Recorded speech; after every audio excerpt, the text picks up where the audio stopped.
If you're a big swim team and you like to order a lot of gear, maybe you ought to check out Swim Outlet Team Division for these reasons. Swim teams receive a 10% discount on bulk orders. Swim teams or organizations get an 8% commission on referred sales. You'll also like their customization services, which is affordable and available at all times during the year for all team gear. With over 50,000 items in stock, you can get most anything you want. Swim Outlet Team Division. You need to try it out. You'll be glad you did.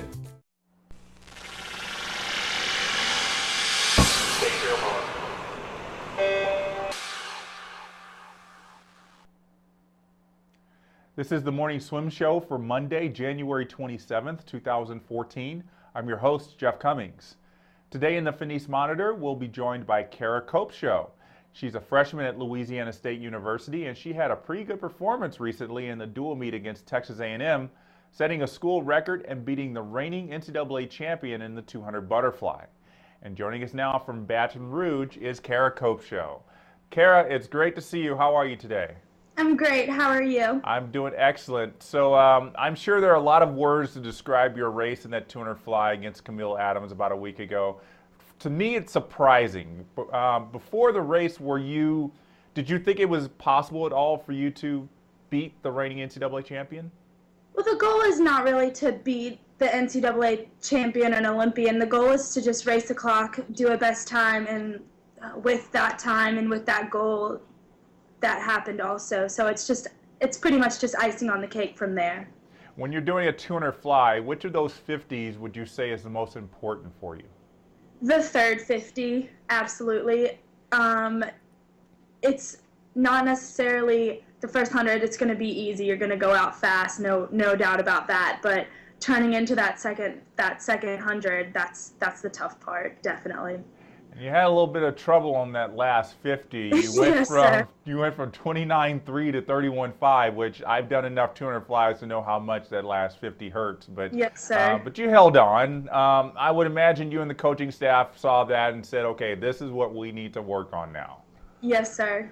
Was it just a matter of you've been in hard training and your body just this is all I could do is 150 at under 30 seconds pace?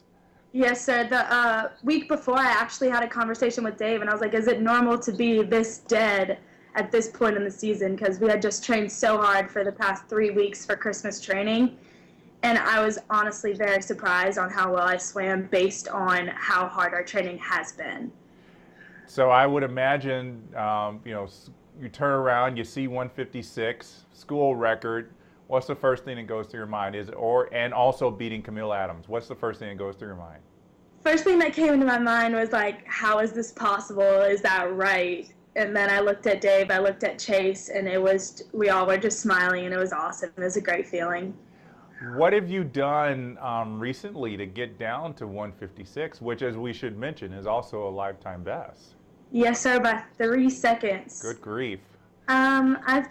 We've just been training really hard. I've never trained this hard before. Sometimes I run, that's occasional. I've been eating really well, just like training really well, having a lot of fun, enjoying myself here too. So that definitely takes my mind off things, lets the pressure off a little bit.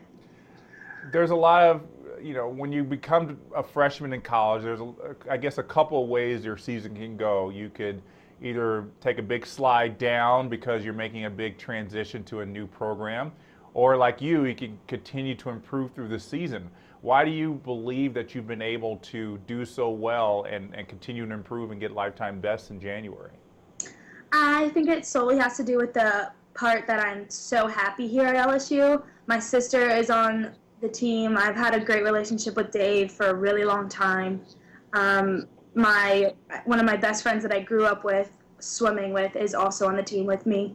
So I solely think that in addition to the training, how happy we are as a team also contributes to the success that a couple of us have been having so far this season. Yeah, that was going to be my next question, is your sister, how much of a support system has she been for you? Now, a lot of people, I guess I have two questions for you, is the support system she has, and also, obviously you're from Louisiana, you lived about an hour away, so it's not like you're very far from home, but how much of has your sister helped, and how much do you stay in touch with your parents, get to go home when you have those rough weeks and just need consoling words from your family? Well, my sister has always will be my number one fan. She supports me in everything. I think that my success also fuels her success, so that makes me even want to work harder. And I don't really go home that much because it's not that it's not that far away. It's kind of inconvenient whenever I have homework and I have things I want to do with my teammates here. But I talk to my parents every day. I see them when I can. They try to come to as many meets as possible, but sometimes with work for them it's difficult. But having my aunt and uncle also live in town here too, so having them here also helps a lot. So it's really comfortable. It's a very nice family atmosphere that I have here. So that's lucky on my part. Did your parents get to see you go that 156? Yes, sir, they did. My dad, my stepmom, and my mom, and my aunt and uncle, and my 3 cousins were all here for that swim, so that made it even better. It probably got pretty loud then. Yeah. The whole Kopcso family screaming for Kara. Yes, sir. So I guess now that everybody's going to have to fly to Minnesota for NCAAs, it looks like the next step for you. Have you thought that far, or are you one of those swimmers who stays in the present moment? With talking to David a little bit after my race, he said, bad news is you don't get to taper for 2 more months. And I looked at it and I said, no, that's good news. So we are hopefully going to be training for NCAAs. It depends on how SECs go, but SECs or NCAAs are always the main goal. So that's what we're training for now. Well, I need you to be in the present moment now for the final 5, Kara. These are 5 questions we ask all of our guests on the show. So the first question is going to be, if you could change the order of strokes in the individual medley, how would you change it?